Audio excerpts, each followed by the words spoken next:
आप सोचते होंगे कि जुआ किस्मत का खेल है, बस एक मजा है, लेकिन यहाँ हस्तिनापुर के राज्यसभा में महज खेल नहीं, विनाश की गंध है। सब्सक्राइब करें मेरे YouTube चैनल को और बेल आइकन दबाएं ऐसी ही कहानियों के लिए। आप नम जमीन को महसूस करते हैं, ठंडी हवा आपके चेहरे को छूती है, धुएं और पसीने की एक तीखी गंध हवा में तैर रही है, जुए की गंध। ये सिर्फ साधारण जुआ नहीं है, हर दांव के साथ एक साम्राज्य का भविष्य तय हो रहा है। आप देखते हैं कि युधिष्ठिर धर्मराजहर दांव हारते जा रहे हैं।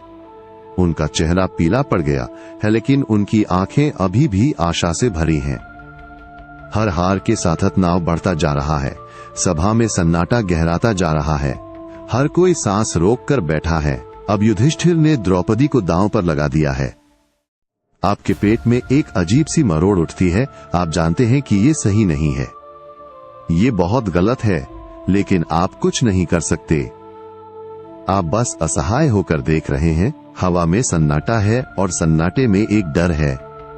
ये डर हार का नहीं, इंसानियत के हार का है। ये डर है कि मर्यादा, धर्म और न्याय सब कुछ दांव पर लग गया है, और आप बस एक दर्शक हैं, इस तमाशे के गवाह। ये वो लम्हा है जब आपको एहसास होता है कि कुछ चीजें सिर्फ किस्मत के हाथ में नहीं होती, कुछ चीजें हमारी अपनी पसंद का नतीजा होती हैं। आप सोचते होंगे कि पांडव शक्तिशाली थे, अजय थे, लेकिन आज यहाँ इस राज्यसभा में आप उनकी शक्ति को रेत की तरह फिसलते हुए देख रहे हैं। अगर आपको ये वीडियो पसंद आ रहा है तो लाइक करें, शेयर करें और ऐसे ही और कंटेंट के लिए सब्सक्राइब करना ना भूलें। आप अपने हाथों को भींचते हैं, आपके नाखून आपकी हथेलियों में गड़ रहे हैं, आपके चारों ओर सन्नाटा और भी गहरा होता जा रहा है। पासे की खड़खड़ाहट, जो पहले एक खेल का शोर था, अब एक भयावह चेतावनी है। युधिष्ठिर ने द्रौपदी को दांव पर लगा दिया है और हार गए हैं। आपकी सांस थम जाती है। द्रौपदी 5 पतियों की पत्नी अब एक दांव है, ये एक जीती हुई चीज। आपको विश्वास नहीं हो रहा है, ये कैसे हो सकता है? भीम की आंखों में क्रोध की ज्वाला भड़क रही है, लेकिन युधिष्ठिर की ओर देखकर वो शांत हो जाते हैं। अर्जुन का धनुष उनके हाथ में कसकर बंधा हुआ है, मानो किसी भी क्षण वो टूट जाएगा। नकुल और सहदेव वो बस स्तब्ध हैं, जैसे उनके शरीर से प्राण निकल गए हों। आप द्रौपदी को नहीं देख सकते, वो अंदर के कक्ष में है, लेकिन आप उसकी चीखें सुन सकते हैं, जो हवा में तैर रही हैं, आपके दिल को चीर रही हैं। ये सिर्फ एक खेल नहीं है, ये पांडवों की हार है, ये धर्म की हार है, ये इंसानियत की हार है। आप महसूस करते हैं कि आज इस राज्यसभा में कुछ टूट गया है जो कभी जुड़ नहीं पाएगा, और आप इस टूटन के साक्षी हैं। आपको लगता है क्या सच में धर्म की जीत होती है, या वो से कहानी है जो हम खुद को सुनाते हैं? आप सोच सकते हैं कि शक्ति हमेशा चीखने चिल्लाने में होती है, लेकिन कभी कभी ये सन्नाटे में भी बसती है। सब्सक्राइब करें हमारे YouTube चैनल को और बेल आइकन दबाएं ताकि आप ऐसी कहानियों से जुड़े रहें। एक अजीब सी शांति छा गई है। पासे की खड़खड़ाहट थम गई है, जुए की गंध और भी तीखी हो गई है। अब बस एक दरवाजा खुलने की प्रतीक्षा है, एक अनहोनी के घटने की प्रतीक्षा है, और फिर वो आती है। द्रौपदी, आपकी सांस अटक जाती है। उसे घसीट कर लाया गया है, उसके बाल खुले हैं, उसके वस्त्र अस्त व्यस्त हैं, लेकिन उसकी आंखों में डर नहीं है। उसकी आंखों में क्रोध है, अपमान है और एक गहरी पीड़ा है। सभा में उपस्थित हर व्यक्ति की निगाहें उस पर टिकी हैं। कुछ में वासना है, कुछ में तिरस्कार और कुछ में शर्मिंदगी, लेकिन कोई भी कुछ नहीं कहता। सब चुप हैं, जैसे किसी श्राप से बंधे हों। द्रौपदी रुकती है और अपनी निगाहें सभा में घुमाती है। उसकी निगाहें हर एक व्यक्ति पर ठहरती हैं, जैसे वो उनकी आत्मा में झांक रही हो। और फिर वो सवाल करती है, एक सवाल जो पूरी सभा को हिलाकर रख देता है। उसकी आवाज धीमी है लेकिन स्थिर है। वो पूछती है, क्या युधिष्ठिर ने खुद को हारने के बाद मुझे दांव पर लगाया? क्या वो अब भी मेरे स्वामी हैं? उसका सवाल हवा में तैरता रहता है, कोई जवाब नहीं देता। सन्नाटा और भी गहरा हो जाता है, और उस सन्नाटे में आप एक बदलाव महसूस करते हैं, शक्ति का बदलाव। अब वो शिकार नहीं है, अब वो सवाल कर रही है, और शायद यहीं से कहानी बदलती है। अब समझ आता है सम्मान की कीमत क्या होती है और उसे बचाने के लिए एक स्त्री क्या कर सकती है। कमेंट करके बताएं आपको क्या लगता है। आप सोच सकते हैं कि सवाल पूछना आसान होता है, लेकिन कभी कभी सही सवाल पूछना ही सबसे बड़ी चुनौती होती है। अगर आपको हमारी कहानियां पसंद आती हैं, तो इस वीडियो को लाइक करें और हमारे YouTube चैनल को सब्सक्राइब करें। साथ ही बेल आइकन दबाना न भूलें, ताकि आपको हर नए वीडियो की नोटिफिकेशन मिलती रहे। आप द्रौपदी को देखते हैं, उसका सवाल गूंज रहा है, हर कोई चुप है। भीष्म पितामह जो धर्म के रक्षक माने जाते हैं, वो भी चुप हैं। द्रोणाचार्य जिनके कंधों पर पांडवों को शिक्षित करने की जिम्मेदारी थी, वो भी चुप है। और फिर दुर्योधन हंसता है, एक ठंडी कर्कश हंसी। वो कहता है, अब तो तुम हमारी दासी हो, तुम्हारी किस्मत का फैसला हम करेंगे। ये सुनकर भीम दहाड़ते हैं। उनका क्रोध ज्वालामुखी की तरह फूट पड़ता है। वो युधिष्ठिर को मारने के लिए आगे बढ़ते हैं, लेकिन अर्जुन उन्हें रोक लेते हैं। आप द्रौपदी की ओर देखते हैं, उसकी आंखों में अब भी क्रोध है, लेकिन उसमें एक गहरी निराशा भी झलक रही है। उसे पता है कि वो अकेली है, उसे पता है कि कोई भी उसकी मदद नहीं करेगा। दुशासन आगे बढ़ता है, वो द्रौपदी के वस्त्र खींचने लगता है। आपकी आंखें बंद हो जाती हैं। आप ये सब नहीं देख सकते, ये अपमान, अन्याय, पीड़ा, ये सब बहुत ज्यादा है, लेकिन आप आवाजें सुन सकते हैं। द्रौपदी की चीखें, दुशासन की हंसी और सभा में उपस्थित लोगों की फुसफुसाहटें। और फिर एक चमत्कार होता है, द्रौपदी के वस्त्र कभी खत्म नहीं होते। दुशासन खींचता रहता है, लेकिन वस्त्र बढ़ता ही जाता है। ये एक संकेत है, एक दैवीय हस्तक्षेप। लेकिन क्या ये काफी होगा? क्या ये अपमान कभी भुलाया जा सकेगा? क्या इस अन्याय का बदला लिया जा सकेगा? इस अपमान की प्रतिध्वनि युगों तक सुनाई देगी। शेयर करें ये वीडियो और बताएं, क्या द्रौपदी को न्याय मिलेगा? आप सोचते होंगे कि शोर में डर होता है, लेकिन असली डर तो सन्नाटे में छिपा होता है। ऐसी ही कहानियों के लिए हमारे YouTube चैनल को सब्सक्राइब करें और बेल आइकॉन दबाना न भूलें। आप आंखें खोलते हैं, द्रौपदी अभी भी खड़ी है, उसके चारों ओर वस्त्रों का एक अंतहीन ढेर लगा हुआ है। दुशासन थक कर गिर पड़ा है, उसकी आंखों में डर है। लेकिन सबसे भयानक तो सभा में छाया सन्नाटा है, ऐसा सन्नाटा जो किसी चीख से भी ज्यादा डरावना है। भीष्म पितामह की नजरें झुकी हुई हैं, द्रोणाचार्य के चेहरे पर शर्मिंदगी है। युधिष्ठिर पत्थर की तरह बैठे हैं, उनकी आंखों में कोई भाव नहीं है। और धृतराष्ट्र, वो अंधे हैं, लेकिन आप महसूस कर सकते हैं कि वो भी इस सन्नाटे को महसूस कर रहे हैं। उन्हें पता है कि कुछ भयानक हुआ है, कुछ ऐसा जो इस साम्राज्य को हमेशा के लिए बदल देगा। फिर द्रौपदी बोलती है, उसकी आवाज अब धीमी नहीं है, अब वो एक दहाड़ है। वो कहती है, ये सभा धर्मी नहीं है, ये सभा पाखंडी है, यहां कोई न्याय नहीं है। उसकी आवाज हवा में गूंजती है और सन्नाटा और भी गहरा हो जाता है। आपको लगता है कि जैसे पूरी सभा पत्थर की बन गई है। ये सन्नाटा एक अभिशाप है, ये एक चेतावनी है, ये एक संकेत है कि अब कुछ बदलने वाला है, और आप उस बदलाव के साक्षी हैं। आप समझ सकते हैं कि कई बार चुप रहना सबसे बड़ी गलती होती है। इस साइलेंस का क्या मतलब है, कमेंट में बताएं। और हाँ, अगर आपको ये वीडियो पसंद आया तो लाइक और शेयर जरूर करें। आप सोच सकते हैं कि अंधा व्यक्ति कुछ नहीं देख सकता, लेकिन धृतराष्ट्र का अंधापन उन्हें वो दिखाता है जो शायद कोई और नहीं देख सकता। ऐसे ही रहस्यमय कहानियों के लिए हमारे YouTube चैनल को सब्सक्राइब करें और नोटिफिकेशन के लिए बेल आइकॉन दबाएं। आपकी निगाहें धृतराष्ट्र पर टिक जाती हैं। वो बिल्कुल शांत बैठे हैं, जैसे एक पत्थर की मूर्ति। उनका चेहरा भावशून्य है, लेकिन आप महसूस कर सकते हैं कि उनके अंदर एक तूफान चल रहा है। आप जानते हैं कि धृतराष्ट्र अंधे हैं, लेकिन इस पल में आपको लगता है कि वो सब कुछ देख सकते हैं। वो इस सभा में मौजूद हर एक व्यक्ति के दिल में झांक सकते हैं, वो इस साम्राज्य के भविष्य को देख सकते हैं। द्रौपदी के वस्त्रों का ढेर अभी भी बढ़ रहा है, जैसे ये अपमान कभी खत्म नहीं होगा। दुशासन अभी भी बेहोश पड़ा है, जैसे वो अपने कर्मों के बोझ तले दब गया हो। भीम का क्रोध अभी भी भड़क रहा है, लेकिन अर्जुन उसे शांत करने की कोशिश कर रहे हैं। युधिष्ठिर अभी भी पत्थर की तरह बैठे हैं, जैसे उन्होंने अपनी आत्मा खो दी हो। और फिर धृतराष्ट्र बोलते हैं, उनकी आवाज धीमी है लेकिन भारी है।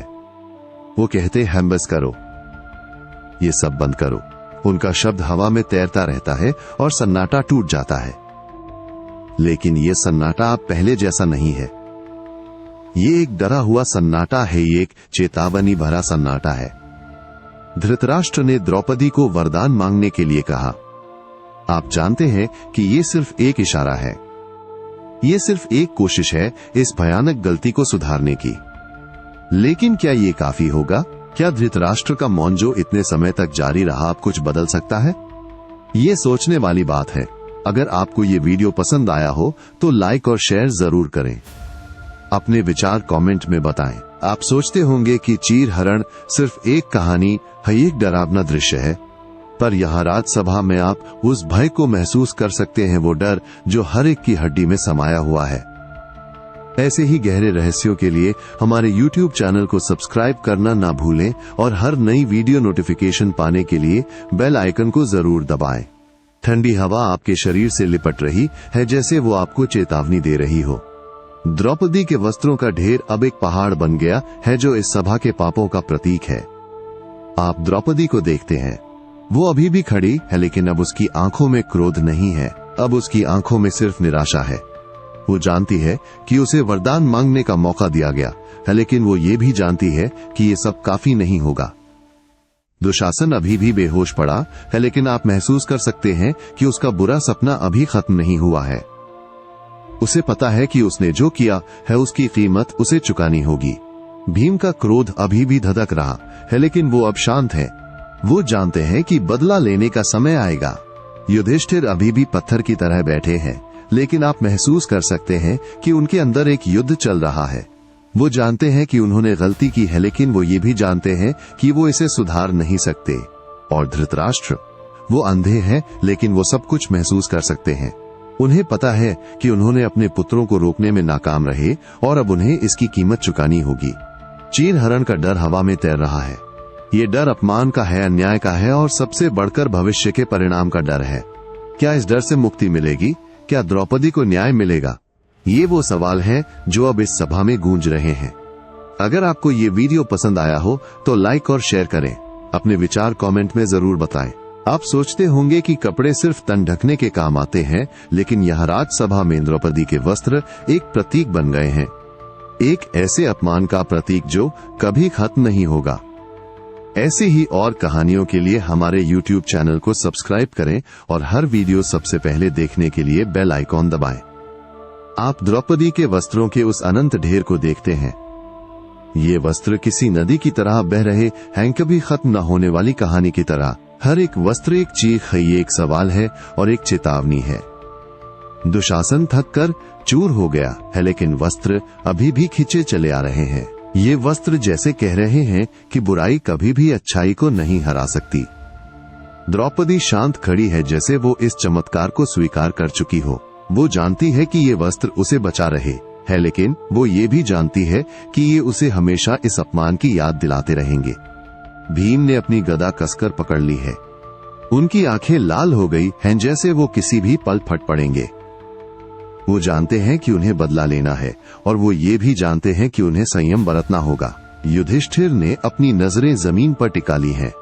वो जानते हैं कि ये सब उनकी वजह से हो रहा है और वो ये भी जानते हैं कि वो इसे सुधार नहीं सकते। और धृतराष्ट्र, वो अंधे हैं, लेकिन वो इस वस्त्रों की अनंतता को महसूस कर सकते हैं। उन्हें पता है कि ये वस्त्र उनके साम्राज्य के अंत की शुरुआत है। वस्त्रों की ये अनंतता एक रहस्य है। कमेंट करके बताएं आपको क्या लगता है। अगर आपको ये वीडियो पसंद आया तो लाइक और शेयर जरूर करें। आप सोचते होंगे कि क्रोध एक कमजोरी है, लेकिन यहाँ राज्यसभा में आप भीम के क्रोध को एक शक्ति के रूप में देख रहे हैं। ऐसे ही अनसुने किस्से सुनने के लिए हमारे YouTube चैनल को सब्सक्राइब करें और नए वीडियो की नोटिफिकेशन पाने के लिए बेल आइकन दबाना ना भूलें। आपके कानों में भीम की गहरी सांसों की आवाज गूंज रही है, जैसे कोई ज्वालामुखी फटने को तैयार हो। उनका शरीर कांप रहा है, उनकी मुट्ठियां कसकर बंधी हुई हैं। उनके चेहरे पर नसें उभर आई हैं, जैसे वो किसी भी पल अपना आपा खो देंगे। आप उनकी आंखों में देख सकते हैं, वहां क्रोध है, प्रतिशोध की ज्वाला है और द्रौपदी के लिए असीम प्यार है। वो जानते हैं कि उनके भाई युधिष्ठिर ने एक भयानक गलती की है, लेकिन वो ये भी जानते हैं कि उन्हें अपने क्रोध को काबू में रखना होगा। दुशासन अभी भी बेहोश पड़ा है, लेकिन भीम को उससे कोई सहानुभूति नहीं है। वो जानते हैं कि दुशासन को उसकी करनी की सजा मिलनी चाहिए और वो ये भी जानते हैं कि वो खुद उसे ये सजा देंगे। द्रौपदी शांत खड़ी है, लेकिन भीम को पता है कि उसके अंदर भी एक तूफान चल रहा है। वो ये भी जानते हैं कि उसे अपने अपमान का बदला लेने का हक है। युधिष्ठिर अभी भी अपनी नजरें झुकाए बैठे हैं, लेकिन भीम को उनसे कोई उम्मीद नहीं है। वो जानते हैं कि युधिष्ठिर अपने किए पर पछता रहे हैं, लेकिन वो ये भी जानते हैं कि उनका पछतावा काफी नहीं है। धृतराष्ट्र अंधे हैं, लेकिन भीम जानते हैं कि वो सब कुछ महसूस कर रहे हैं। वो ये भी जानते हैं कि धृतराष्ट्र अपने बेटों को नहीं रोक पाएंगे। भीम का क्रोध हवा में तैर रहा है। ये क्रोध एक चेतावनी है, ये एक वादा है और एक बदलाव की शुरुआत है। इस क्रोध का क्या परिणाम होगा, कमेंट में बताएं। और अगर आपको ये वीडियो पसंद आया तो लाइक और शेयर करना ना भूलें। आप सोचते होंगे कि शब्द सिर्फ हवा है, लेकिन यहाँ राज्यसभा में आप भीम के शब्दों को एक आग की तरह महसूस कर रहे हैं। अगर आपको हमारी कहानियां पसंद आती हैं तो इस वीडियो को लाइक करें और हमारे YouTube चैनल को सब्सक्राइब करना न भूलें। साथ ही बेल आइकन दबाना न भूलें ताकि आपको हर नए वीडियो की नोटिफिकेशन मिलती रहे। आप भीम को देखते हैं, उनकी आंखें क्रोध से लाल है, उनका चेहरा तमतमाया हुआ है और उनकी आवाज एक गरज की तरह गूंज रही है। वो कहते हैं, मैं प्रतिज्ञा करता हूं कि जब तक मैं दुशासन की छाती चीरकर उसका रक्त नहीं पीऊंगा तब तक मुझे शांति नहीं मिलेगी। उनके शब्द हवा में तैरते हैं और पूरी सभा में एक सन्नाटा छा जाता है। ये सन्नाटा डर का है, सम्मान का है और भविष्य की अनिश्चितता का है। दुशासन अभी भी बेहोश पड़ा है, लेकिन जैसे उसे भीम के शब्दों का एहसास हो गया हो। उसका शरीर कांप रहा है, लेकिन इसकी आंखें डर से फटी हुई हैं।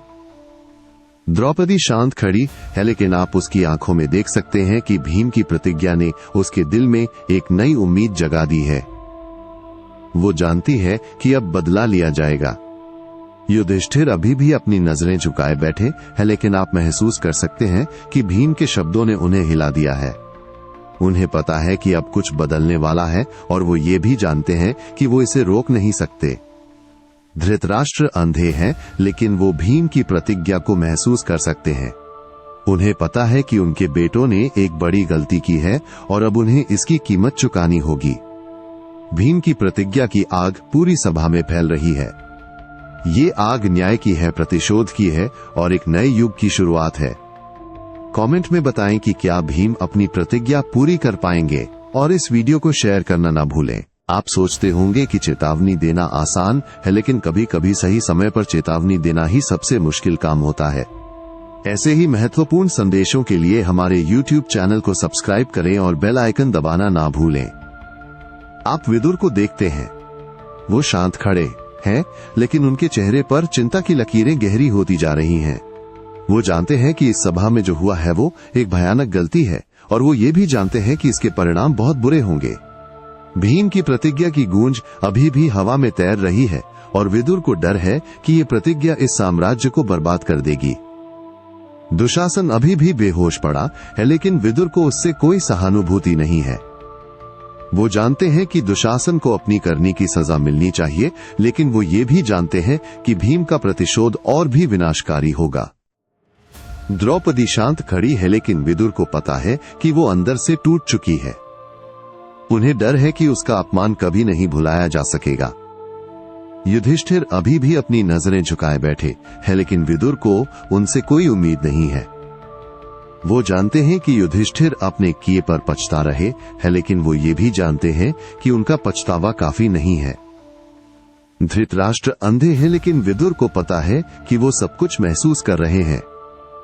वो ये भी जानते हैं कि धृतराष्ट्र अपने बेटों को नहीं रोक पाएंगे। विदुर आगे बढ़ते हैं और अपनी आवाज में पूरी गंभीरता के साथ कहते हैं, सभा पाप से भरी हुई है।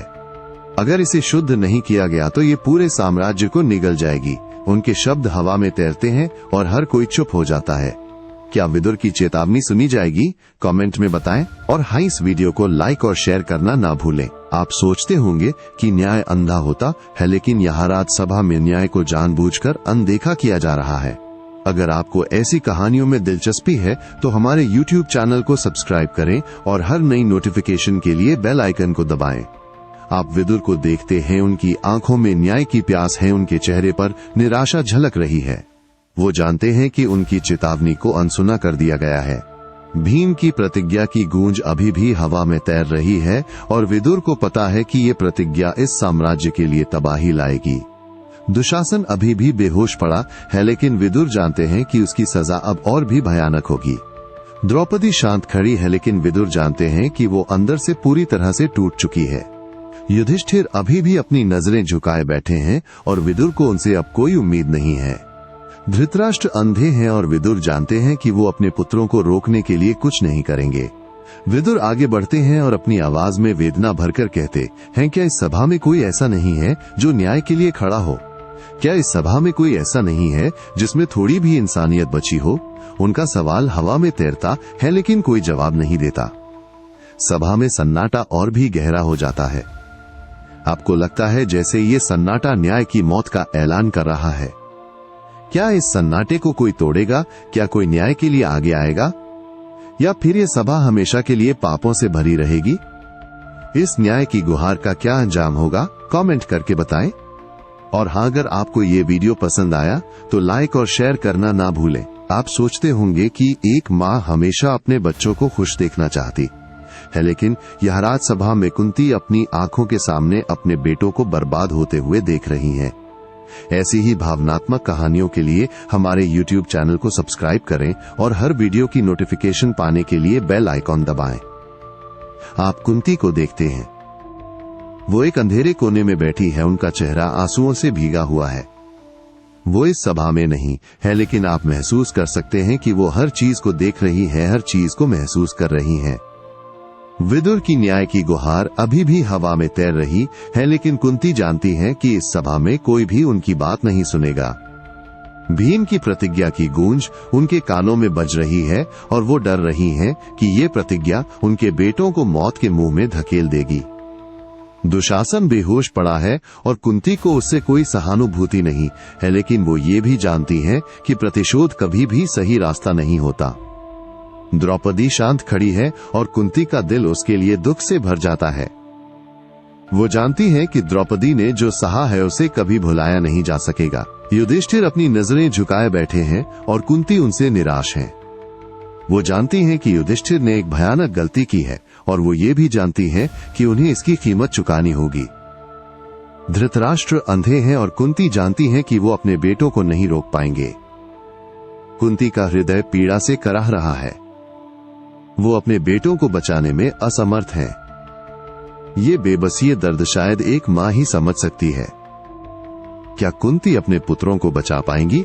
कमेंट में बताएं और इस वीडियो को शेयर और लाइक करना न भूलें। आप सोचते होंगे कि माँ का प्यार सबसे ताकतवर होता है, लेकिन कभी कभी ही प्यार सबसे बड़ी कमजोरी बन जाता है।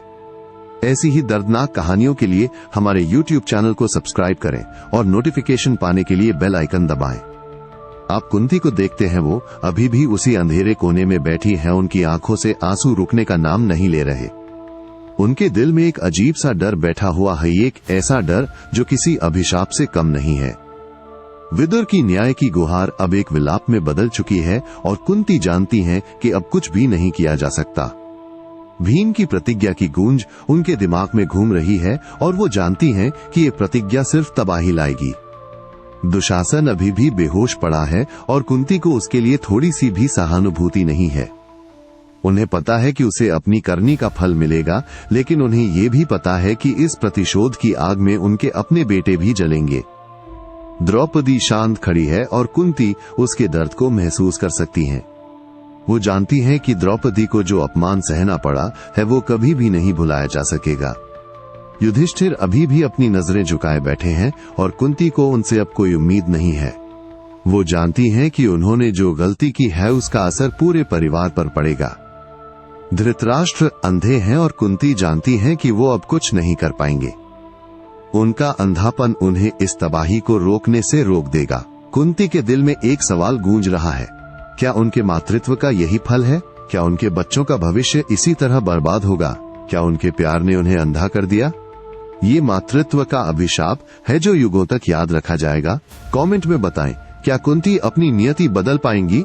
और इस वीडियो को लाइक और शेयर करना न भूलें। आप सोचते होंगे कि पश्चाताप एक अच्छी चीज है, लेकिन कभी कभी ये बहुत देर से आता है।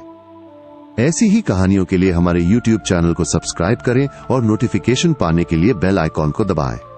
आप युधिष्ठिर को देखते हैं, वो अभी भी अपनी नजरें जमीन पर टिकाए बैठे हैं, लेकिन अब उनकी आंखों में आंसू हैं। उनका शरीर कांप रहा है जैसे वो किसी भयानक दर्द से गुजर रहे हों। वो जानते हैं कि उन्होंने एक भयानक गलती की है और उन्हें ये भी पता है कि वो इसे कभी नहीं सुधार पाएंगे। उनका पश्चाताप उनके दिल को खा रहा है, लेकिन उन्हें पता है कि ये काफी नहीं है। विदुर की न्याय की गुहार अब एक शांत सिसकी में बदल चुकी है और युधिष्ठिर जानते हैं कि उन्होंने न्याय को ठुकरा दिया है। भीम की प्रतिज्ञा की गूंज उनके दिमाग में घूम रही है और युधिष्ठिर जानते हैं कि ये प्रतिज्ञा सिर्फ तबाही लाएगी। दुशासन अभी भी बेहोश पड़ा है और युधिष्ठिर को उसके लिए थोड़ी सी भी सहानुभूति नहीं है। उन्हें पता है कि उसे अपनी करनी का फल मिलेगा, लेकिन उन्हें यह भी पता है कि इस प्रतिशोध में उनका परिवार भी जल जाएगा। द्रौपदी शांत खड़ी है और युधिष्ठिर डरते हैं कि वो उन्हें कभी माफ नहीं कर पाएगी। वो जानते हैं कि उन्होंने उसे और पूरे परिवार को अपमानित किया है। कुंती एक अंधेरे कोने में बैठी हैं और युधिष्ठिर जानते हैं कि उन्होंने अपनी मां को भी निराश किया है। युधिष्ठिर का पश्चाताप उन्हें अंदर ही अंदर मार रहा है।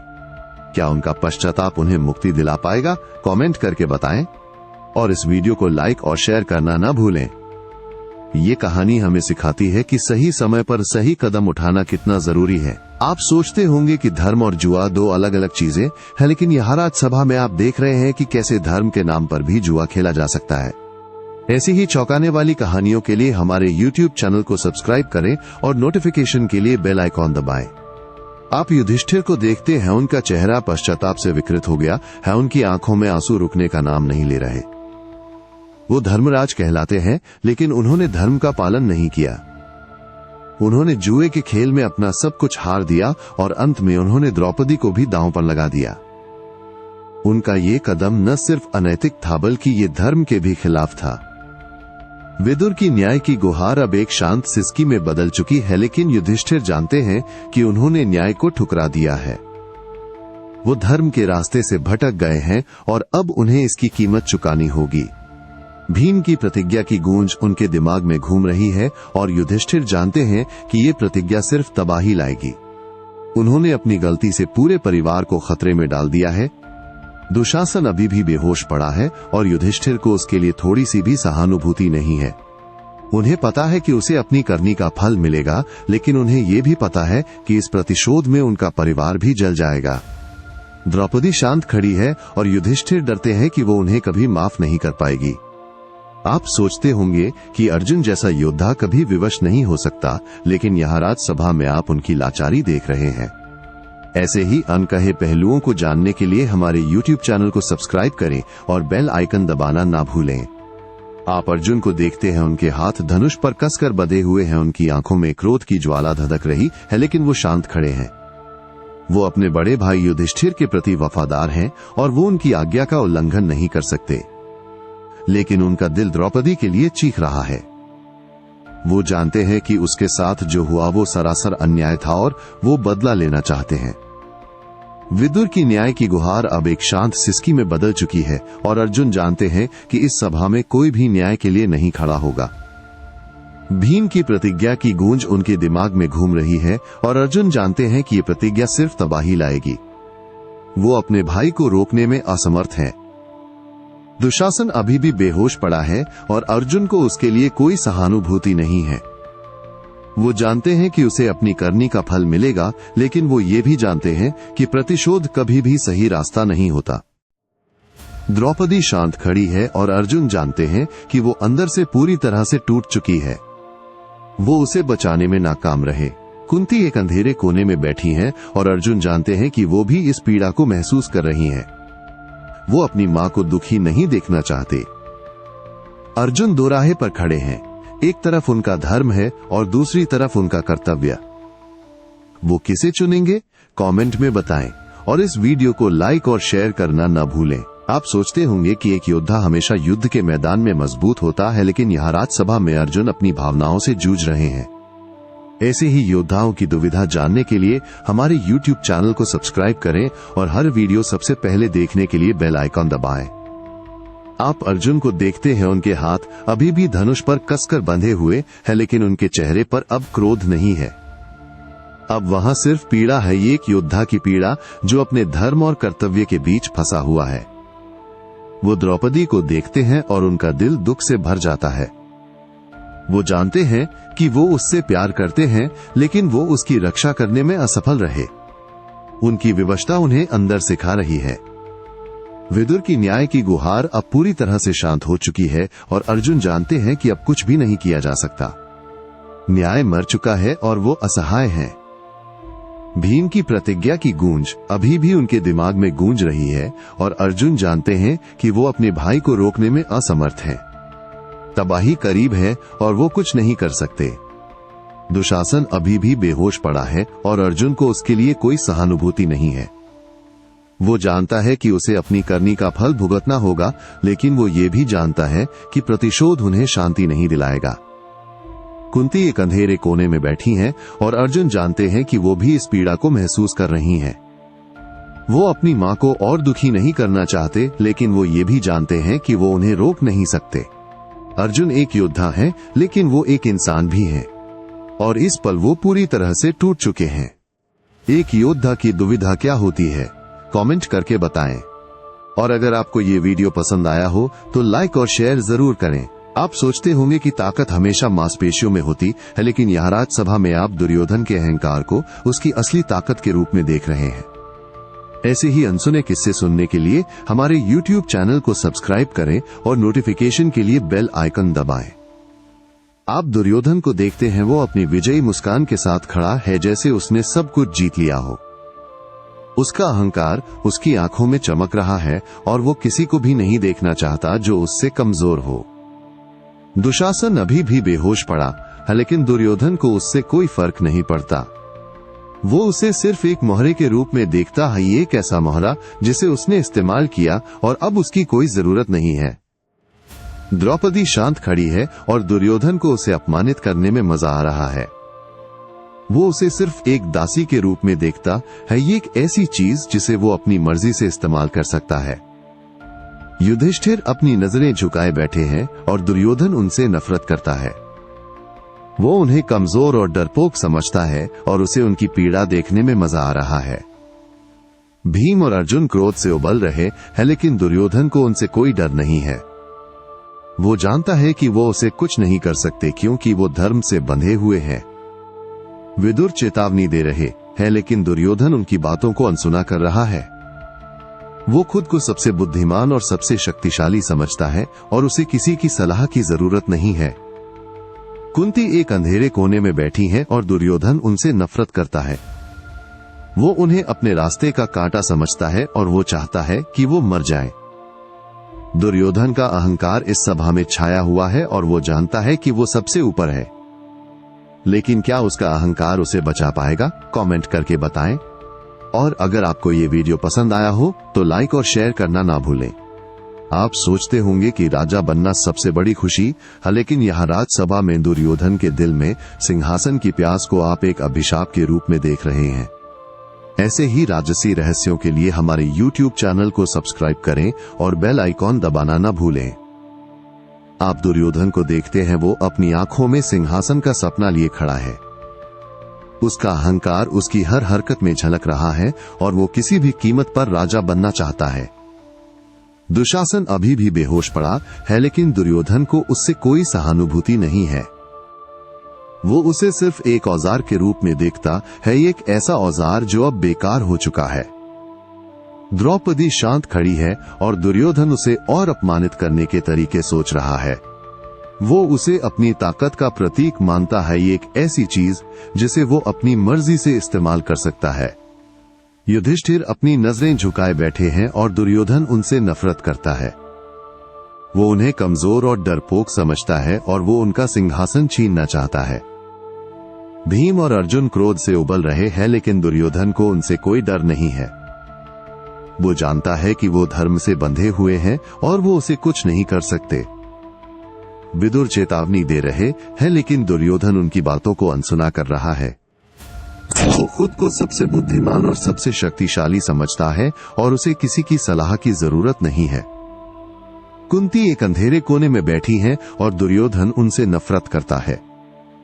वो जानता है कि वो उसे कभी राजा नहीं बनने देंगी और वो उन्हें रास्ते से हटाना चाहता है। दुर्योधन के दिल में सिंहासन की प्यास बढ़ती जा रही है और वो किसी भी हद तक जाने को तैयार है। लेकिन क्या सिंहासन उसे खुशी दे पाएगा? कमेंट करके बताएं। और अगर आपको ये वीडियो पसंद आया तो लाइक और शेयर करना ना भूलें। आप सोचते होंगे कि निष्ठा हमेशा सम्मानजनक होती है, लेकिन यहाँ राज्यसभा में आप कर्ण की निष्ठा को एक अंधे कुएं में गिरते हुए देख रहे हैं। ऐसी ही जटिल कहानियों के लिए हमारे YouTube चैनल को सब्सक्राइब करें और हर नई नोटिफिकेशन के लिए बेल आइकॉन दबाएं। आप कर्ण को देखते हैं, वो दुर्योधन के बगल में खड़ा है, उसकी आंखों में वफादारी झलक रही है। उसने दुर्योधन से मित्रता की है और वो उसे कभी नहीं छोड़ेगा, चाहे कुछ भी हो जाए। दुर्योधन अभी भी अपनी विजयी मुस्कान के साथ खड़ा है और कर्ण उसे समर्थन दे रहा है। वो जानता है कि दुर्योधन ने गलत किया है, लेकिन वो उसकी आलोचना नहीं करेगा। दुशासन अभी भी बेहोश पड़ा है और कर्ण को उसके लिए थोड़ी सी भी सहानुभूति नहीं है। वो जानता है कि उसे अपनी करनी का फल मिल रहा है। द्रौपदी शांत खड़ी है और कर्ण को उसके लिए दुख हो रहा है, लेकिन वो कुछ नहीं कर सकता। वो दुर्योधन का मित्र है और वो उसके खिलाफ नहीं जा सकता। युधिष्ठिर अपनी नजरें झुकाए बैठे हैं और कर्ण को उनसे कोई सहानुभूति नहीं है। वो उन्हें कमजोर और डरपोक समझता है और वो मानता है कि उन्हें जो कुछ भी हुआ वो उसके लायक थे। भीम और अर्जुन क्रोध से उबल रहे हैं और कर्ण उन्हें चुनौती देने के लिए तैयार है। वो जानता है कि वो उनसे बेहतर योद्धा है और वो उनसे डरता नहीं है। विदुर चेतावनी दे रहे हैं और कर्ण उन्हें अनसुना कर रहा है। वो मानता है कि विदुर बूढ़े और सनकी हैं और उनकी बातों में कोई सच्चाई नहीं है। कुंती एक अंधेरे कोने में आप सोचते होंगे कि दोस्ती सबसे बड़ा बंधन है, लेकिन यह राज्यसभा में कर्ण का अपनी दोस्ती के प्रति समर्पण आपको डरा रहा है। ऐसी ही सच्ची दोस्ती की कहानियों के लिए हमारे YouTube चैनल को सब्सक्राइब करें और बेल आइकॉन दबाकर नोटिफिकेशन पाएं। आप कर्ण को देखते हैं, वो दुर्योधन के साथ खड़ा है, उसकी आंखों में सिर्फ वफादारी है, पर क्या ये वफादारी सही है? दुर्योधन अभी भी मुस्कुरा रहा है, उसे पता है कि कर्ण हमेशा उसका साथ देगा। ये दोस्ती बंधन क्या अंधा हो चुका है? दुशासन अब भी बेहोश है, पर कर्ण को कोई अफसोस नहीं। वो मानता है कि उसने जो किया वो सही था। क्या ये दोस्ती उसे सही और गलत के बीच का फर्क नहीं दिखा रही? द्रौपदी शांत खड़ी है और कर्ण का दिल थोड़ी देर के लिए पिघलता है, पर फिर वो अपनी दोस्ती को याद करता है। क्या दोस्ती इंसानियत से बढ़कर है? युधिष्ठिर अपनी नजरें झुकाए हुए हैं और कर्ण के दिल में उनके लिए कोई सम्मान नहीं है। वो मानता है कि कमजोरों के लिए कोई जगह नहीं है। क्या दोस्ती उसे निर्दयी बना रही है? भीम और अर्जुन गुस्से से भरे हुए हैं, पर कर्ण डरने वाला नहीं है। वो अपनी दोस्ती के लिए किसी से भी लड़ने को तैयार है। क्या दोस्ती उसे अंधा बना रही है? विदुर चेतावनी दे रहे हैं, पर कर्ण सुनने के लिए तैयार नहीं है। वो जानता है कि उसका दोस्त कभी गलत नहीं हो सकता। क्या दोस्ती उसे मूर्ख बना रही है? कुंती एक कोने में बैठी हैं और कर्ण उनकी तरफ देखता भी नहीं। वो जानता है कि वो उसकी सच्चाई जानती है, पर वो अपनी दोस्ती से पीछे नहीं हट सकता। क्या दोस्ती उसे झूठा बना रही है? कर्ण की दोस्ती का बंधन बहुत मजबूत है, पर क्या ये उसे सही रास्ते पर रखेगा? कमेंट करके बताएं। और अगर आपको ये वीडियो पसंद आया तो लाइक और शेयर जरूर करें। आप सोचते होंगे कि श्राप सिर्फ कहानियों में होते हैं, लेकिन यहाँ राज्यसभा में आप द्रौपदी के श्राप को सच होते देख रहे हैं। ऐसी ही रहस्यमय कहानियों के लिए हमारे YouTube चैनल को सब्सक्राइब करें और हर वीडियो की नोटिफिकेशन के लिए बेल आइकन दबाएं। आप द्रौपदी को देखते हैं, वो अब शांत नहीं है। उनकी आंखों में ज्वाला जल रही है और उनकी आवाज में दर्द और गुस्सा एक साथ है। वो कहती हैं, सभा धर्मी नहीं है, ये पापियों की सभा है। जिन्होंने मेरा अपमान किया है उनका सर्वनाश होगा। उनकी आवाज गूंजती है और ऐसा लगता है जैसे पूरी धरती कांप रही है। क्या उनका श्राप सच होगा? दुर्योधन अभी भी मुस्कुरा रहा है, पर क्या उसे डर लग रहा है? क्या वो इस श्राप को सुन पा रहा है? कर्ण उसके साथ खड़ा है, पर उसके चेहरे पर चिंता है। क्या उसे लग रहा है कि उसकी दोस्ती उसे ले डूबेगी? दुशासन अब भी बेहोश है, पर उसका श्राप उसे भी नहीं छोड़ेगा। क्या वो उठकर माफी मांग पाएगा? युधिष्ठिर नजरें झुकाए बैठे हैं, क्या उनका पश्चाताप उन्हें बचा पाएगा? क्या वो अपने पापों का प्रायश्चित कर पाएंगे? भीम का गुस्सा और बढ़ गया है, क्या वो अपना बदला ले पाएगा? क्या वो द्रौपदी के अपमान का बदला चुका पाएगा? विदुर दुखी हैं, क्या उनकी चेतावनी सच साबित होगी? क्या वो इस विनाश को रोक पाएंगे? कुंती कोने में बैठी है, क्या उनका मातृत्व उन्हें माफ कर पाएगा? क्या वो अपने बेटों को बचा पाएंगी?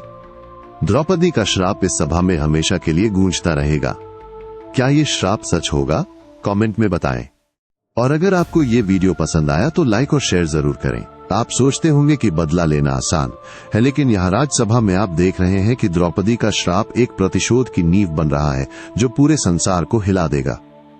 ऐसे ही रोमांचक किस्सों के लिए हमारे YouTube चैनल को सब्सक्राइब करें और हर नई वीडियो की नोटिफिकेशन पाने के लिए बेल आइकन दबाएं।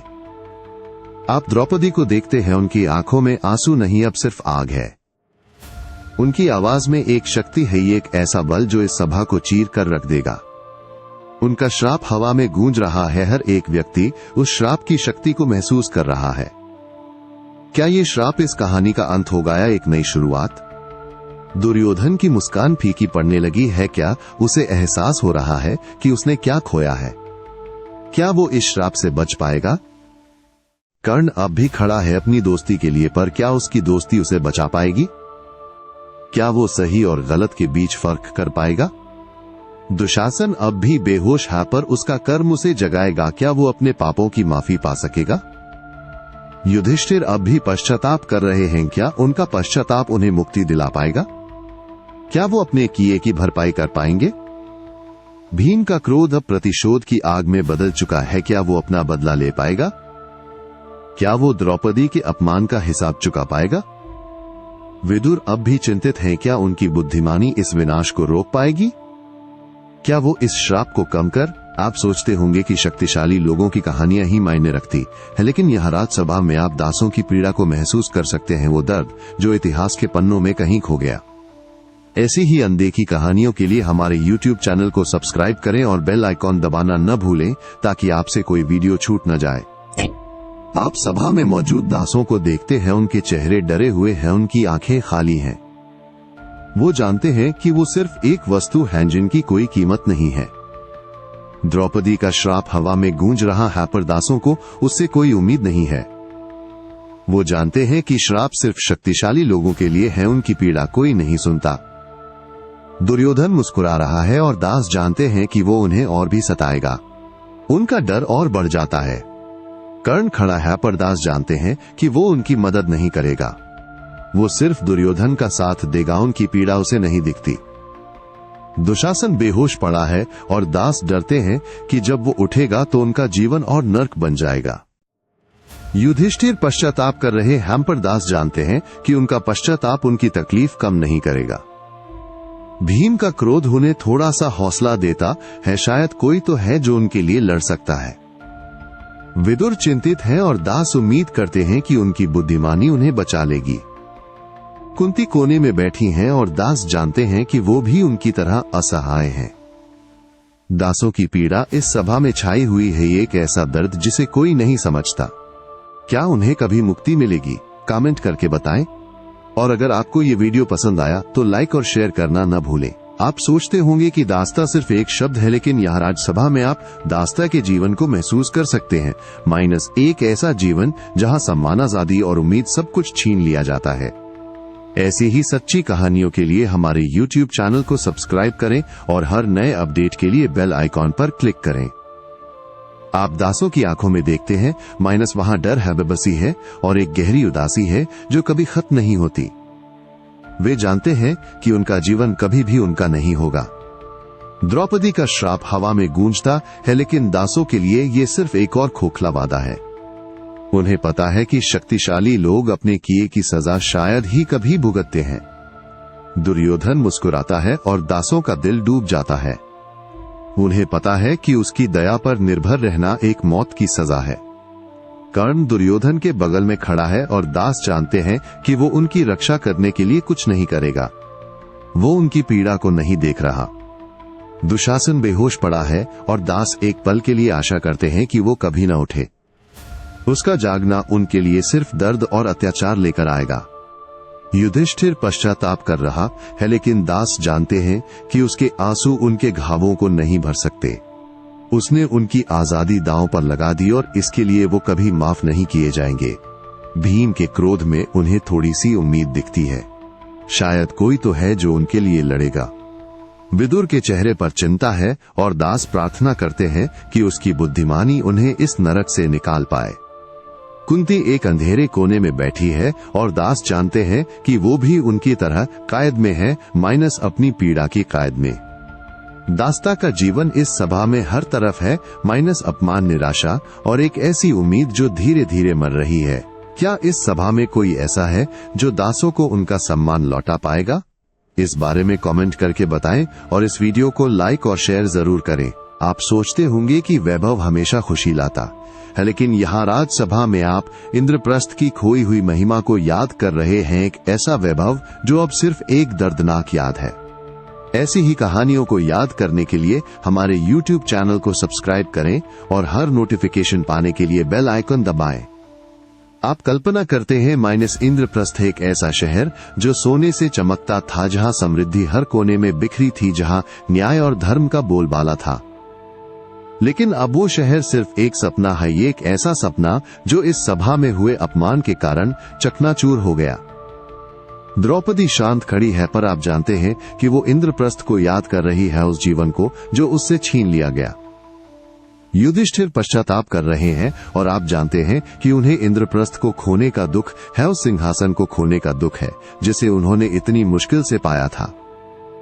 भीम क्रोध से उबल रहे हैं और आप जानते हैं कि वो इंद्रप्रस्थ को वापस पाने के लिए कुछ भी कर सकते हैं, उस शहर को वापस पाने के लिए जहां उनके लोगों को सम्मान से देखा जाता था। अर्जुन विवश हैं और आप जानते हैं कि उन्हें इंद्रप्रस्थ को बचाने में नाकाम रहने का अफसोस है, उस शहर को बचाने में नाकाम रहने का अफसोस है जो उनका गर्व था। नकुल और सहदेव चुप हैं और आप जानते हैं कि वो इंद्रप्रस्थ की गलियों को याद कर रहे हैं, उस जीवन को याद कर रहे हैं जो उनसे छीन लिया गया। विदुर चिंतित हैं और आप जानते हैं कि उन्हें डर है कि इंद्रप्रस्थ अब कभी अपनी खोई हुई महिमा को वापस नहीं पा सकेगा। कुंती एक कोने में बैठी हैं और आप जानते हैं कि वो अपने बेटों के भविष्य को लेकर चिंतित हैं, उस भविष्य को लेकर जो इंद्रप्रस्थ के साथ ही खत्म हो गया।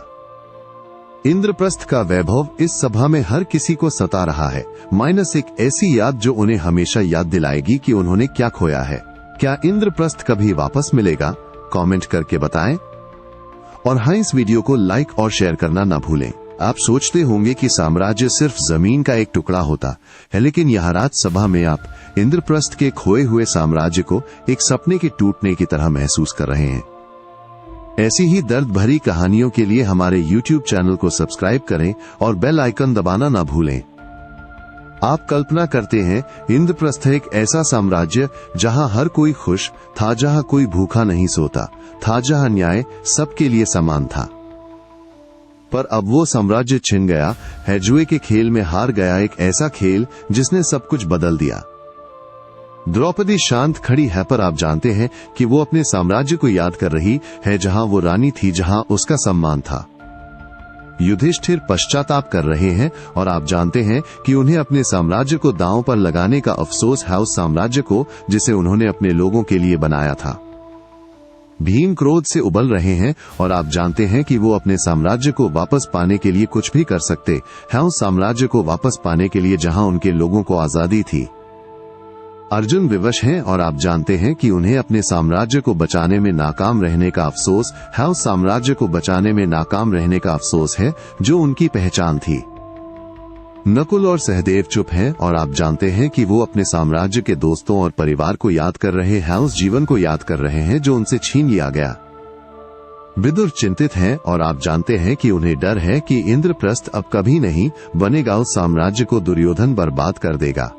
कुंती एक कोने में बैठी हैं और आप जानते हैं कि वो अपने बेटों के भविष्य को लेकर डर। आप सोचते होंगे कि भविष्य अज्ञात है, लेकिन यहाँ राजसभा में आप भविष्य की आशंका को हवा में घुली हुई महसूस कर सकते हैं।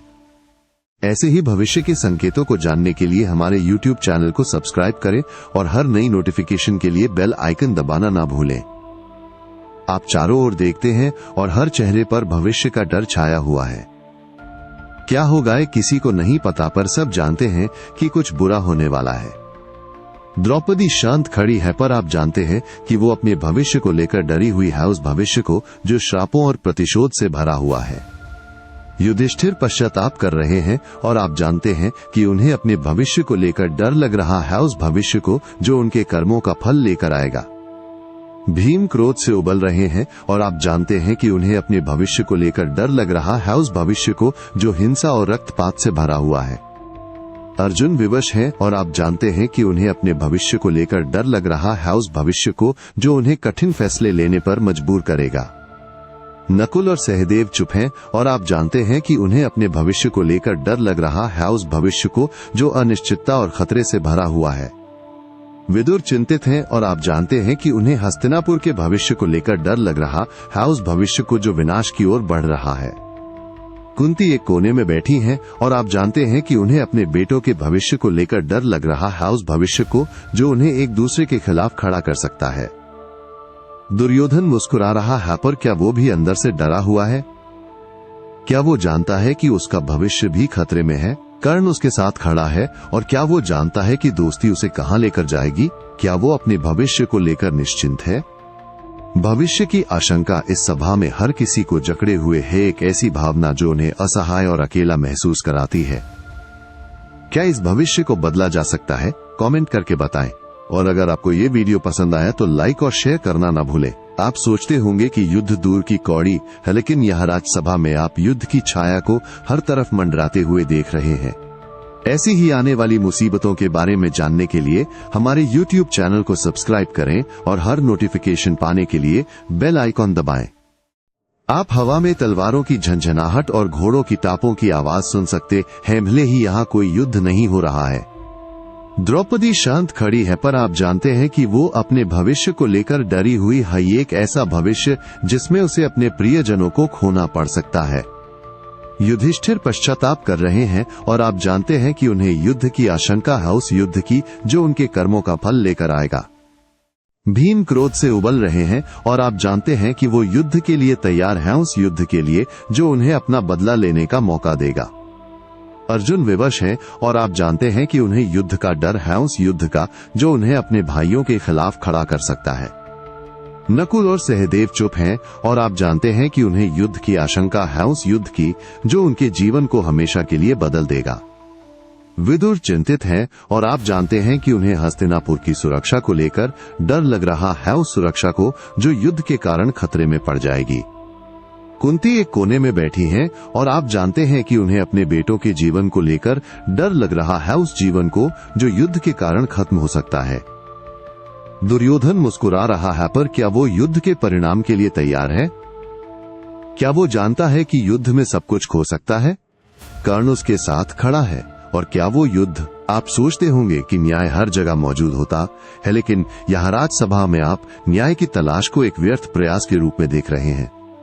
ऐसी ही सच्चाई से रूबरू कराने वाली कहानियों के लिए हमारे YouTube चैनल को सब्सक्राइब करें और नोटिफिकेशन के लिए बेल आइकन दबाएं। आप देखते हैं द्रौपदी अपनी नजरें उठाए खड़ी है, उसकी आंखों में न्याय की एक उम्मीद है जो शायद कभी पूरी नहीं होगी। हर तरफ सन्नाटा छाया है जो इस बात का सबूत है कि यहाँ न्याय नहीं है, सिर्फ अन्याय और अत्याचार है।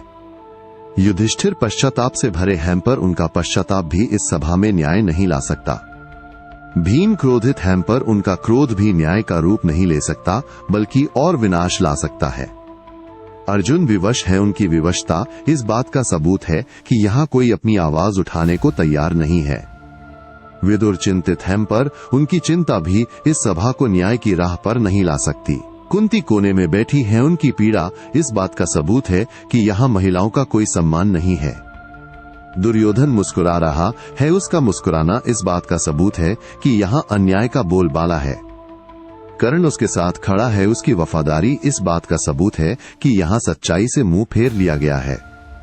आप महसूस करते हैं न्याय की तलाश इस सभा में एक दर्दनाक अनुभव है, जहाँ हर कोई अपनी अपनी मजबूरियों से बंधा हुआ है।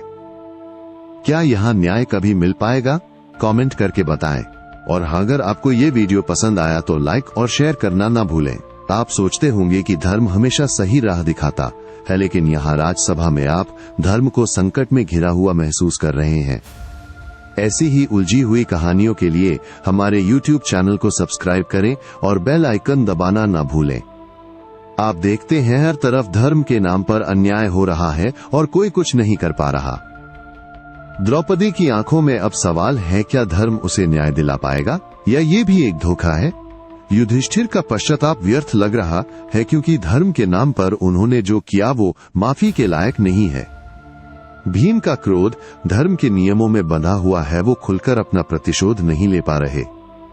अर्जुन की विवशता धर्म का एक कड़वा सच है जहां सही होते हुए भी कुछ नहीं कर सकते। विदुर की चिंता धर्म के संकट को दर्शाती है जहां सही और गलत के बीच का फर्क मिटता जा रहा है।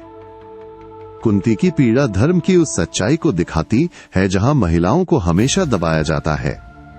दुर्योधन का मुस्कुराना धर्म का उपहास है जो ये बताता है कि बुराई भी धर्म के नाम पर फल फूल सकती है।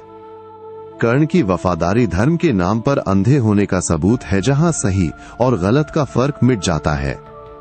आप महसूस करते हैं धर्म का संकट इस सभा में हर किसी को जकड़े हुए है, एक ऐसी स्थिति जहां कोई नहीं जानता कि क्या सही है और क्या गलत। क्या इस धर्म संकट से कोई उबर पाएगा? कमेंट में बताएं। और हाँ, अगर आपको ये वीडियो पसंद आया तो लाइक और शेयर करना न भूलें। आप सोचते होंगे कि नारी का सम्मान हर युग में होता है, लेकिन यहाँ राज्यसभा में आप नारी के सम्मान को तार तार होते हुए देख रहे हैं। ऐसी ही सामाजिक कुरीतियों से अवगत कराने वाली कहानियों के लिए हमारे YouTube चैनल को सब्सक्राइब करें और हर नए अपडेट के लिए बेल आइकॉन दबाना ना भूलें। आप देखते हैं द्रौपदी की आंखों में अपमान की ज्वाला है, पर वो फिर भी खड़ी है, अपने सम्मान के लिए लड़ रही है। उसका चीर हरण हुआ, उसे दांव पर लगाया गया, पर वो फिर भी हार नहीं मानती। ये उसका साहस है या उसकी मजबूरी? युधिष्ठिर का पश्चाताप अधूरा लग रहा है क्योंकि उन्होंने अपनी पत्नी को दांव पर लगाकर नारी के सम्मान को ठेस पहुंचाई है। भीम का क्रोध सही है, पर वो भी नारी के सम्मान की रक्षा के लिए कुछ नहीं कर पा रहे क्योंकि वो धर्म के बंधनों में बंधे हैं। अर्जुन की विवशता इस बात का सबूत है कि यहाँ कोई भी नारी का सम्मान करने को तैयार नहीं, सब अपनी अपनी मजबूरियों में जी रहे हैं। विदुर की चिंता भी बेकार है क्योंकि वो इस सभा में नारी के सम्मान को नहीं बचा पा रहे। कुंती कोने में बैठी रो रही हैं, उनकी पीड़ा है क्योंकि वो एक नारी हैं और नारी का दर्द समझती हैं। दुर्योधन का मुस्कुराना इस बात का सबूत है कि उसे नारी के सम्मान से कोई मतलब नहीं, वो सिर्फ अपनी जीत चाहता है। कर्ण उसका साथ दे रहा है जो दिखाता है कि कुछ लोग नारी को सिर्फ भोग की वस्तु समझते हैं, सम्मान की नहीं। आप महसूस करते हैं नारी का सम्मान इस सभा में एक मजाक बन गया है जहां हर कोई अपनी अपनी भूमिका निभा रहा है, पर कोई भी सच में नारी का सम्मान नहीं करता। क्या द्रौपदी को उसका सम्मान वापस मिलेगा? कमेंट करके बताएं। और हाँ, अगर आपको ये वीडियो पसंद आया तो लाइक और शेयर करना न भूलें। आप सोचते होंगे कि ये सिर्फ एक कहानी है, लेकिन यहाँ राज्यसभा में आप इस घटना को समाज का दर्पण बनते हुए देख रहे हैं जहाँ हर किरदार अपनी सच्चाई दिखा रहा है। ऐसी ही सच्चाई को जानने के लिए हमारे YouTube चैनल को सब्सक्राइब करें और हर नए अपडेट के लिए बेल आइकन दबाना ना भूलें। आप देखते हैं इस सभा में हर कोई अपनी असली रंगत दिखा रहा है, कोई लालची है, कोई डरपोक तो कोई बेबस। द्रौपदी का अपमान सिर्फ उसका अपमान नहीं है, ये पूरे समाज का अपमान है जहां महिलाओं को कमजोर समझा जाता है। युधिष्ठिर का जुआ सिर्फ एक खेल नहीं है, ये उस लालच का प्रतीक है जो इंसान को अंधा बना देता है। भीम का क्रोध सिर्फ गुस्सा नहीं है, ये उस अन्याय के खिलाफ आवाज उठाने की प्रेरणा है, पर वो भी मजबूर है। अर्जुन की विवशता उस समाज का सच है जहां सही होते हुए भी आप कुछ नहीं कर सकते क्योंकि आप बंधनों में जकड़े हैं। विदुर की चिंता उस समाज का आईना है जहां बुद्धिमान लोग भी बुराई को रोकने में नाकाम हो जाते हैं। कुंती की पीड़ा उस समाज की सच्चाई है जहां माएं अपने बच्चों को बचाने के लिए कुछ भी कर सकती हैं, पर कभी कभी वो भी हार जाती हैं। दुर्योधन का मुस्कुराना उस समाज का घिनौना चेहरा है जहां बुराई खुलेआम घूमती है और उसे कोई रोकने वाला नहीं। कर्ण की वफादारी उस समाज का अंधेपन का सबूत है जहां लोग गलत का साथ सिर्फ दोस्ती निभाने के लिए देते हैं। आप महसूस करते हैं सभा सिर्फ एक कहानी नहीं है, ये उस समाज का दर्पण है जिसमें हम आज भी जी रहे हैं। क्या हम इस दर्पण को बदल पाएंगे? कमेंट करके बताएं। और हाँ, अगर आपको ये वीडियो पसंद आया तो लाइक और शेयर करना ना भूलें। आप सोचते होंगे कि हर कहानी का अंत होता है, लेकिन यहाँ राजसभा में आप समय के चक्र को घूमते हुए देख रहे हैं, जहाँ अंत ही नई शुरुआत है। ऐसी ही दिलचस्प कहानियों को जानने के लिए हमारे YouTube चैनल को सब्सक्राइब करें और नोटिफिकेशन के लिए बेल आइकन दबाना ना भूलें। आप महसूस करते हैं सभा में जो कुछ भी हुआ वो पहले भी हो चुका है और आगे भी होता रहेगा। ये समय का चक्र है जो कभी नहीं रुकता। द्रौपदी का अपमान, युधिष्ठिर का पश्चाताप, भीम का क्रोध, अर्जुन की विवशता, विदुर की चिंता, कुंती की पीड़ा, दुर्योधन का अहंकार, कर्ण की वफादारी, ये सब हमेशा से होता आया है और आगे भी होता रहेगा। ये कहानी सिर्फ एक घटना नहीं है, ये मानव स्वभाव का प्रतिबिंब है जो हमेशा से ऐसा ही रहा है। लालच, अहंकार, क्रोध, विवशता, डर, ये सब हमेशा से इंसान के अंदर रहे हैं और इन्हीं से कहानियां बनती हैं। आप महसूस करते हैं समय का चक्र घूमता रहता है और हम उसी कहानी को बार बार जीते हैं, बस किरदार बदल जाते हैं। क्या हम इस चक्र को तोड़ पाएंगे? क्या हम कुछ नया कर पाएंगे? या हम हमेशा से ही इतिहास को दोहराते रहेंगे? समय का चक्र इस सभा में हर किसी को याद दिला रहा है कि कुछ भी स्थायी नहीं है, सब कुछ बदलता रहता है और हर अंत एक नई शुरुआत लेकर आता है। क्या कमेंट करके बताएं और इस वीडियो को लाइक और शेयर करना ना भूलें। आप सोचते होंगे कि हम अपनी किस्मत के मालिक हैं, लेकिन यहाँ राजसभा में आप नियति के खेल को साफ साफ देख रहे हैं, जहां हर कोई कठपुतली की तरह नाच रहा है। ऐसी ही हैरान करने वाली कहानियों के लिए हमारे YouTube चैनल को सब्सक्राइब करें और हर नई अपडेट के लिए बेल आइकॉन दबाना ना भूलें। आप महसूस करते हैं इस सभा में हर किसी की किस्मत पहले से ही लिखी हुई है और वो सिर्फ उस कहानी को जी रहे हैं जो नियति ने उनके लिए तय की है। द्रौपदी का अपमान नियति का एक क्रूर मजाक है जो उसे एक ऐसी परीक्षा में डालता है जहां उसे अपने सम्मान के लिए लड़ना पड़ता है। युधिष्ठिर का जुआ नियति का एक जाल है जो उसे लालच और विनाश की ओर ले जाता है। भीम का क्रोध नियति का एक हथियार है जो उसे अन्याय के खिलाफ लड़ने की शक्ति देता है, पर उसे सही समय का इंतजार करना होगा। अर्जुन की विवशता नियति का एक बंधन है जो उसे धर्म और कर्तव्य के बीच फंसाए रखता है।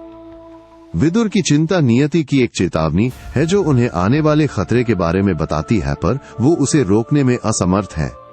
कुंती की पीड़ा नियति का एक श्राप है जो उसे अपने बेटों को दुख में देखने के लिए मजबूर करती है। दुर्योधन का अहंकार नियति का एक धोखा है जो उसे ये विश्वास दिलाता है कि वो सबसे शक्तिशाली है, पर वो अपने अंत की ओर बढ़ रहा है। कर्ण की वफादारी नियति का एक बंधन है जो उसे गलत रास्ते पर चलने के लिए मजबूर करता है और वो अपनी सच्चाई से दूर होता जाता है। आप महसूस करते हैं नियति का खेल इस सभा में हर किसी को अपनी अपनी भूमिका निभाने के लिए मजबूर कर रहा है और कोई भी इस खेल से बाहर नहीं निकल सकता। क्या कोई नियति को चुनौती दे पाएगा? कमेंट में बताएं। और हाँ, अगर आपको ये वीडियो पसंद आया तो लाइक और शेयर करना ना भूलें। आप सोचते होंगे कि इंसान ताकतवर होता है, लेकिन यहाँ राजसभा में आप मानवीय दुर्बलता को हर जगह देख रहे हैं। ऐसे ही इंसानी स्वभाव के बारे में जानने के लिए हमारे YouTube चैनल को सब्सक्राइब करें और बेल आइकॉन दबाना ना भूलें ताकि कोई भी अपडेट मिस ना हो। आप महसूस करते हैं हर किरदार अपनी अपनी कमजोरियों से जूझ रहा है और यही कमजोरियां उन्हें इंसान बनाती हैं।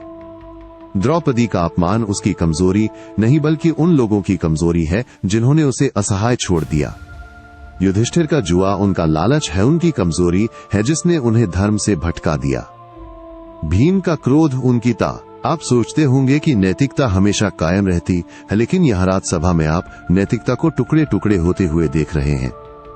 ऐसे ही नैतिक मूल्यों के पतन की कहानियों के लिए हमारे YouTube चैनल को सब्सक्राइब करें और नोटिफिकेशन के लिए बेल आइकॉन दबाएं।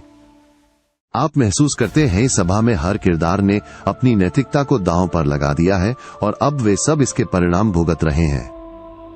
द्रौपदी का अपमान नैतिकता के पतन का सबसे बड़ा उदाहरण है, जहां एक महिला को सिर्फ एक वस्तु समझा गया। युधिष्ठिर का जुआ नैतिकता के पतन का प्रतीक है, जहां लालच ने उन्हें अंधा बना दिया और उन्हें सही गलत का फर्क नहीं पता चला।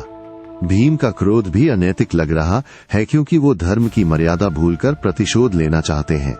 अर्जुन की विवशता दिखाती है कि कैसे नैतिकता के नाम पर अन्याय को चुपचाप सह लिया जाता है। विदुर की चिंता बताती है कि कैसे समाज में नैतिकता का स्तर गिरता जा रहा है और कोई कुछ नहीं कर पा रहा। कुंती की पीड़ा उस सच को दर्शाती है कि इस पतित समाज में महिलाओं का कोई सम्मान नहीं है। दुर्योधन का मुस्कुराना ये बताता है कि उसे नैतिकता से कोई मतलब नहीं, वो सिर्फ अपनी इच्छाओं को पूरा करना चाहता है। कर्ण की वफादारी दिखाती है कि कैसे गलत लोगों के साथ रहने से आपकी नैतिकता भी भ्रष्ट हो सकती है। आप महसूस करते हैं सभा में नैतिकता का पतन हर तरफ दिख रहा है और ये एक चेतावनी है कि अगर हमने अब कुछ नहीं किया तो हमारा समाज भी इसी तरह बर्बाद हो जाएगा। क्या आप इस समाज में बदलाव लाएंगे? कमेंट करके बताएं। और अगर आपको ये वीडियो पसंद आया तो लाइक और शेयर करना ना भूलें। आप सोचते होंगे कि बदले की आग में करुणा नहीं होती, लेकिन यह राज्यसभा में आप द्रौपदी की करुणा को देख रहे हैं, जो इस अंधेरे में भी एक रोशनी की तरह है। ऐसी ही प्रेरणादायक कहानियों के लिए हमारे YouTube चैनल को सब्सक्राइब करें और हर नए अपडेट के लिए बेल आइकॉन दबाना ना भूलें। आप देखते हैं द्रौपदी ने इतना कुछ सहा है, पर फिर भी उनके दिल में दूसरों के लिए दया है। उनका अपमान हुआ, उनका चीर हरण हुआ, पर उन्होंने फिर भी अपने दुश्मनों को श्राप देने से पहले एक बार सोचा। वो युधिष्ठिर को माफ कर सकती है क्योंकि वो जानती हैं कि उन्होंने गलती की है, पर वो पश्चाताप कर रहे हैं। वो भीम के क्रोध को समझती हैं, पर वो नहीं चाहती कि उनका प्रतिशोध किसी निर्दोष का खून बहाए। वो अर्जुन की विवशता को जानती हैं और उन्हें पता है कि वो धर्म के बंधनों में बंधे हैं, इसलिए वो उनसे नाराज नहीं है। वो विदुर की चिंता को महसूस करती हैं और उन्हें पता है कि वो इस सभा को बचाने की पूरी कोशिश कर रही हैं। वो कुंती के दर्द को समझती हैं और उन्हें पता है कि वो भी इस अन्याय से पीड़ित हैं। पर वो दुर्योधन और कर्ण को माफ नहीं कर सकती, क्योंकि उन्होंने जानबूझकर उसका अपमान किया है बिना किसी पछतावे के। फिर भी उनके दिल में एक उम्मीद है कि शायद कभी वो भी बदल जाएं और उन्हें अपनी गलती का एहसास हो। आप महसूस करते हैं द्रौपदी की करुणा इस सभा में एक उम्मीद की किरण है, जो दिखाती है कि नफरत और बदले से ज्यादा ताकतवर प्यार और दया होती है। क्या द्रौपदी की करुणा इस सभा को बदल पाएगी? कमेंट करके बताएं। और हाँ, अगर आपको ये वीडियो पसंद आया तो लाइक और शेयर करना ना भूलें। आप सोचते होंगे कि माफ करना कमजोरी है, लेकिन यहाँ राज्यसभा में आप द्रौपदी की क्षमा को मुक्ति का रास्ता बनते हुए देख रहे हैं। ऐसी ही मुक्तिदायक कहानियों के लिए हमारे YouTube चैनल को सब्सक्राइब करें और नोटिफिकेशन पाने के लिए बेल आइकॉन दबाना ना भूलें। आप देखते हैं द्रौपदी ने तय कर लिया है कि वो नफरत और बदले की आग में नहीं जलेगी, बल्कि क्षमा और करुणा का मार्ग अपनाएगी। वो युधिष्ठिर को माफ कर देती है, ये जानते हुए भी कि उन्होंने उसके साथ बहुत गलत किया, क्योंकि वो जानती है कि पश्चाताप सबसे बड़ी सजा है। वो भीम को समझाती है कि प्रतिशोध से कुछ नहीं मिलेगा, सिर्फ और हिंसा होगी। वो अर्जुन को अपने धर्म का पालन करने के लिए कहती है, क्योंकि वो जानती है कि वही सही रास्ता है। वो विदुर को प्रोत्साहित करती है कि वो इस सभा को बचाने की कोशिश करते रहें, क्योंकि उम्मीद कभी नहीं छोड़नी चाहिए। वो कुंती को गले लगाती है और कहती है कि वो अकेली नहीं है, वो सब एक साथ मिलकर इस मुश्किल दौर से गुजरेंगे। पर वो दुर्योधन और कर्ण को माफ नहीं कर पाती, क्योंकि उन्होंने कभी अपनी गलती नहीं मानी और उन्हें अपने कर्मों पर कोई अफसोस नहीं है। फिर भी वो उन्हें श्राप नहीं देती, क्योंकि वो जानती है कि श्राप से कुछ नहीं बदलेगा, बल्कि सिर्फ और नफरत फैलेगी। आप महसूस करते हैं द्रौपदी की क्षमा इस सभा में एक नई शुरुआत है, एक ऐसा मौका है जहां से सब कुछ बदला जा सकता है, अगर हर कोई कोशिश करे तो। क्या द्रौपदी की क्षमा इस कहानी को एक सुखद अंत दे पाएगी? कमेंट करके बताएं। और हाँ, अगर आपको ये वीडियो पसंद आया तो लाइक और शेयर करना ना भूलें।